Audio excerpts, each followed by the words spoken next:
Hello students, welcome to the channel. So today we are here to discuss the worksheet number 21 of class 9th subject science. Okay. So the topic of the worksheet is the fundamental unit of life, nucleus and chromosomes. ठीक है, आज के हमारे topic में क्या है, fundamental unit of life, जो कि आपकी एनसीईआरटी की साइंस की बुक का चैप्टर नंबर 5 है. ओके, तो इस चैप्टर के रिलेटेड हमें यहाँ पे न्यूक्लियस और क्रोमोसोम्स के बारे में बताया गया है.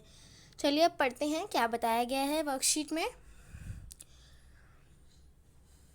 Jigyasa has prepared a temporary mount slide of an onion peel and cheek cells. She observed the following under the compound microscope in the slide. जिज्ञासा ने, यानी कि एक बच्चा है जिसने इन दोनों सेल्स को एक माइक्रोस्कोप के अंदर जो है ऑब्जर्व किया और उसे कुछ इस तरह से उसका इंटरफेस दिखा. ठीक है. नेक्स्ट है ज्ञान. What are the dark spots dots in the above slide shows what are their function. इसमें क्या बोला है, उस बच्चे ने बोला है कि ये जो सेल्स में ये छोटे छोटे डॉट्स हैं, ये क्या हैं. ठीक है, तो चलिए इनके बारे में पढ़ते हैं.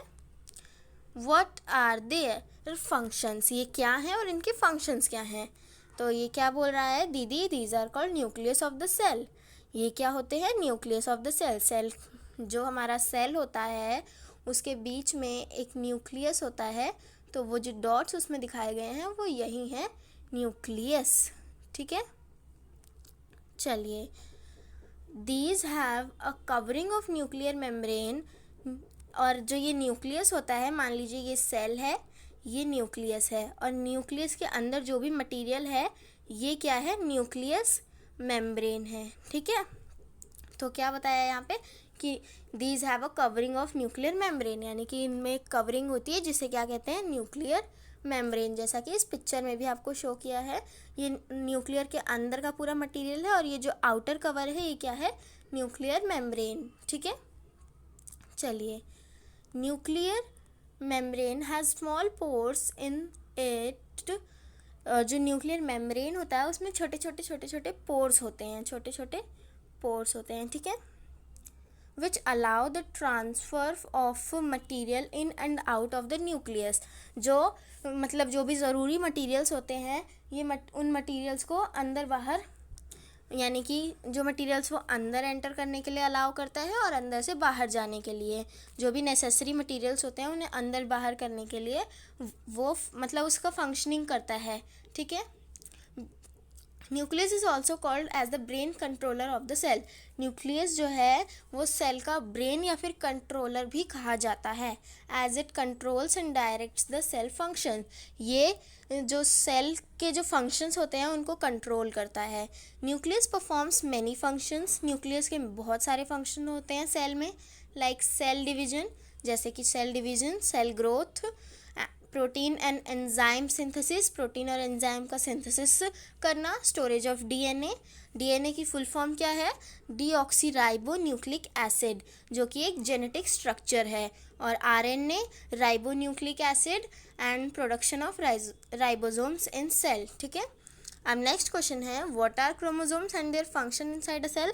क्रोमोसोम्स क्या होते हैं और उनके फंक्शंस क्या होते हैं. तो ज्ञान क्या कहता है, दीदी there are an entangled thread like structure called chromatin material.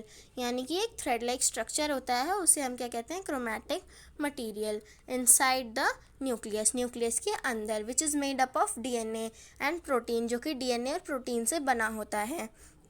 When cell division begins, जब सेल डिवीज़न होता है, शुरू होता है, this material aligns itself in form of coupled rod like structure called chromosome.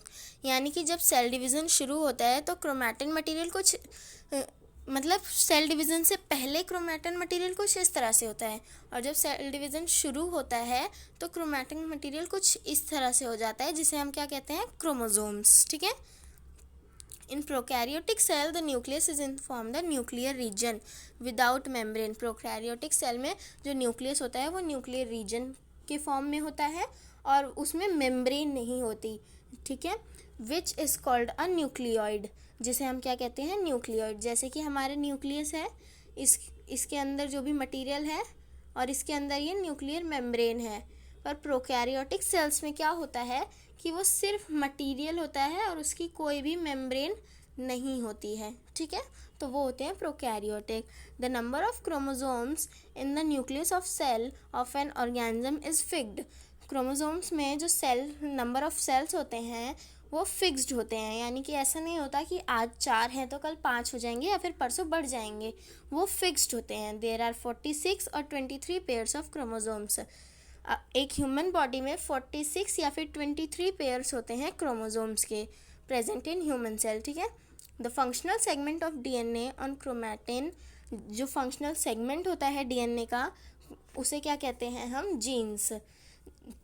Chromosomes contains information for inheritance of feature. Chromosomes जो है उसके पास सारी इन्फॉर्मेशंस होती है inheritance of feature from parents to their next generation, यानी कि कभी कभी जब कभी मतलब हमेशा ज़्यादातर ऐसा ही होता है कि जब भी कोई न्यू बॉर्न बेबी होता है उसकी कुछ चीज़ें होती हैं अपने पेरेंट्स पे होती हैं।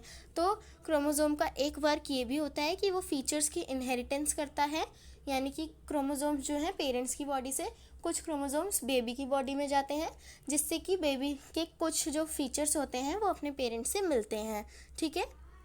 अब यहाँ पे कुछ हमें क्वेश्चंस दिए हुए हैं, उनके आंसर देने हैं हमें। What is the difference between prokaryotic and eukaryotic nucleus. देखिए आप पहले तो क्वेश्चन को ध्यान से सुनिए। Difference between prokaryotic and eukaryotic nucleus, okay. जब हम पिछली क्लास में हमने पढ़ा था तो वहाँ पे हमें difference between prokaryotic and eukaryotic cells पूछा था, है ना।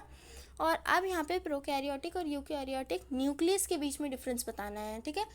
तो चलिए मैं आपको इसका आंसर बता देती हूँ। ये देखिए सबसे पहले क्वेश्चन क्या था, what is the difference between prokaryotic and eukaryotic nucleus. सबसे मेन चीज़ आपको ये ध्यान रखनी है, न्यूक्लियस और सेल में बहुत बड़ा डिफरेंस होता है, ठीक है। सेल वो पूरा होता है और न्यूक्लियस उस सेल के अंदर का मिडिल पॉइंट होता है, ठीक है। तो प्रोकैरियोटिक और यूकैरियोटिक न्यूक्लियस में पहला difference, in prokaryotes the nucleus is naked, यानी कि जो प्रोकैरियोट्स में जो न्यूक्लियस होता है वो नेकेड होता है, उसमें कोई न्यूक्लियर मेम्ब्रेन नहीं होती है, ठीक है। फर्स्ट रीज़न पता चल गया। Next, in eukaryotes the nucleus is born by, यानी कि यूकैरियोट्स जो होते हैं उसमें न्यूक्लियस जो है डबल लार्ज न्यूक्लियर मेम्ब्रेन होती है उसमें। प्रोकैरियोट्स में नहीं होती न्यूक्लियर मेम्ब्रेन और इसमें डबल लार्ज न्यूक्लियर मेम्ब्रेन होती है। और प्रोकैरियोट्स में न्यूक्लियस नहीं न्यूक्लियोइड होता है और यूकैरियोट्स में न्यूक्लियस होता है, ठीक है। Second question, right full form of DNA and RNA. सबसे पहले इसे तो हमने पार्ट्स में डिवाइड कर लिया है, ठीक है। हमें पहले डीएनए और आरएनए की फुल फॉर्म लिखनी है, ठीक है।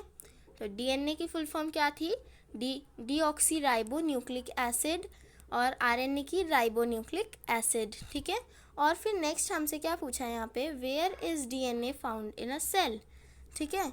तो क्या होगा इसका, DNA is found in nucleus of cell in chromosomes. DNA जो होता है वो क्रोमोसोम्स में होता है और क्रोमोसोम्स कहाँ होते हैं, न्यूक्लियस में, ठीक है। तो फर्स्ट क्वेश्चन क्लियर हो गया, सेकेंड भी क्लियर हो गया, ठीक है। चलिए अब हम नेक्स्ट क्वेश्चन देखते हैं अपना। ये देखिए question number third, what is number of chromosomes in human beings. इसको भी दो पार्ट्स में डिवाइड किया है। ह्यूमन बींग्स में क्रोमोसोम्स मतलब कितने होते हैं, हाउ मेनी नंबर। तो देयर आर 46 और 23 pairs of chromosomes are present in human cell. The functional, और नेक्स्ट पार्ट क्या है क्वेश्चन का, what are genes and where are they located. Genes क्या होते हैं और वो कहाँ होते हैं। तो the functional segment of DNA on chromatin is called genes. जो डीएनए की फंक्शनल सेगमेंट होती है क्रोमैटिन पर वो होती है जीन्स, और they are located in chromosomes, ठीक है। नेक्स्ट है, write any two functions of nucleus. दो फंक्शंस लिखने हैं हमें न्यूक्लियस के। तो सबसे पहला हमने वहाँ क्या पढ़ा था, it works as the brain of the nucleus. वो न्यूक्लियस के ब्रेन की तरह काम करता है।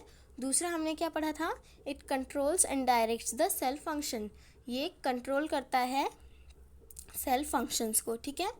चलिए यहाँ पे हमारा ये क्वेश्चन भी ख़त्म होता है। आप लोगों को चारों क्वेश्चन क्लियर हो गए होंगे। अगर आपको हमारी ये वीडियो पसंद आई हो तो प्लीज़ हमारी वीडियो को लाइक कर दीजिए, शेयर कर दीजिए, कमेंट कर दीजिए, हमारे चैनल को सब्सक्राइब कर दीजिए। सब्सक्रिप्शन बटन के बगल में जो बेल आइकन है उसे प्रेस कर दीजिए ताकि हमारी आगे आने वाली वीडियोज़ की नोटिफिकेशन आपको सबसे पहले मिल जाए। Thank you so much students.